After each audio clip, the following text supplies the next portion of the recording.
టీవీకి అధినేత హీరో విజయ్ ను సీబీఐ సుదీర్ఘంగా విచారిస్తుంది. సుమారు 7 గంటలుగా ఢిల్లీలోని సీబీఐ ఆఫీసులో విజయ్ ను అధికారులు ప్రశ్నిస్తున్నారు.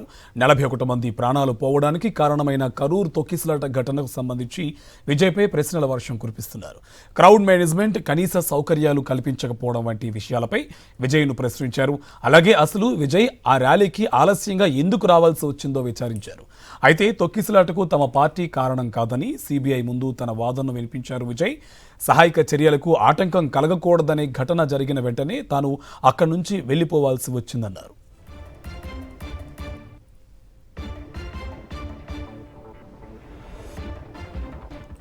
దీనికి సంబంధించి పూర్తి డీటెయిల్స్ మా కరెస్పాండెంట్ వెంకటేష్ మనకు ఢిల్లీ నుంచి డీటెయిల్స్ అందిస్తారు. వెంకటేష్, డీటెయిల్స్ అంటే కరూర్ తొక్కిసలాట ఘటనపై యాక్టర్ టీవీకే అధినేత విజయ్ విచారణ ముగిసింది. దాదాపు 7 గంటల పాటు సిబిఐ అధికారులు ఆయనను ప్రశ్నించారు. సో ఉదయం 11 గంటలకు ఢిల్లీలోని సిబిఐ ప్రధాన కార్యాలయంలో ఈ విచారణ ప్రారంభమైంది. సో సిబిఐ జేడీ నాయకత్వంలో, సిబిఐ జాయింట్ డైరెక్టర్ నాయకత్వంలో మొత్తం ఈ ప్రశ్నల వర్షం కురిపించారు. ప్రధానంగా కరూర్ తొక్కిసలాట సంబంధించినటువంటి అంశంపైన చాలా డీటెయిల్డ్ క్వశ్చన్స్ అడిగారు.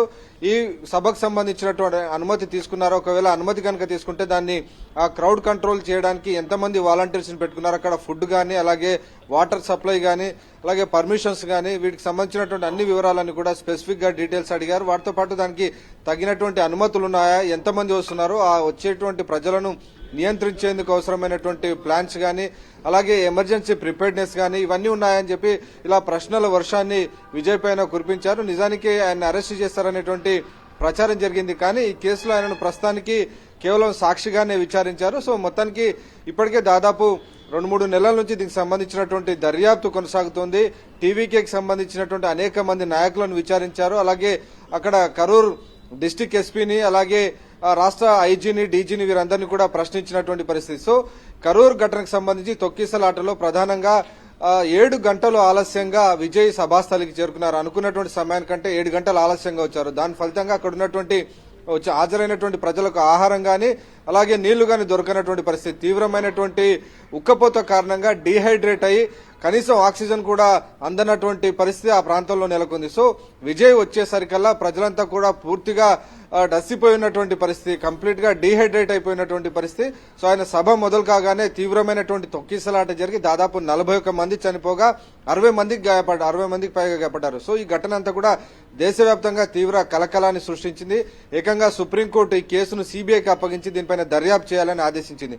సో ఆ నేపథ్యంలోనే ఈ రోజు యాక్టర్ విజయ్ ని పిలిచి దాదాపు 7 గంటల పాటు విచారణ జరిపారు. అయితే ఈ ఘటనకు సంబంధించి తను చేసినటువంటి పొరపాటు ఏదీ లేదు, తాను అనుమతి మేరకే ఈ సభను పెట్టుకున్నటువంటి విషయాన్ని ఆయన పదే చెప్తున్నటువంటి పరిస్థితి. సో ఈ రోజు కూడా అదే అంశాన్ని ఆయన సిబిఐ అధికారులకు చెప్పారు. తాను ఎలాంటి పొరపాటు చేయలేదు, జరిగినటువంటివన్నీ కూడా ఘటనకు సంబంధించినటువంటి విషయాలన్నీ కూడా తొక్కిసలాట సంబంధించినటువంటి బాధితులకు తాను చేసినటువంటి సహాయం గానీ, ఆ కుటుంబాలను ఆదుకున్నటువంటి విషయాలన్నీ కూడా వివరించారు.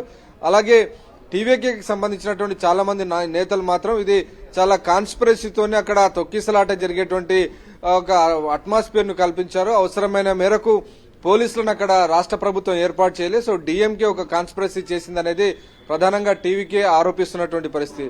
ఈ ఘటనకు సంబంధించి తాను దర్యాప్తుకు అన్ని రకాలుగా సహకరిస్తాను, ఎక్కడ కూడా తప్పించుకునేటువంటి ప్రసక్తి లేదు, తాను బాధితులను అందరినీ ఆదుకున్నటువంటి విషయాన్ని కూడా ఈరోజు సిబిఐ అధికారులకు చెప్పారు. సో మొత్తానికైతే ఈరోజు దర్యాప్తు ముగిసింది కాబట్టి ఈరోజు రాత్రి కానీ లేదంటే రేపు ఉదయాన్నే విజయ్ తిరిగి చెన్నై వెళ్లిపోతున్నారు. Right, thank you Venkatesh.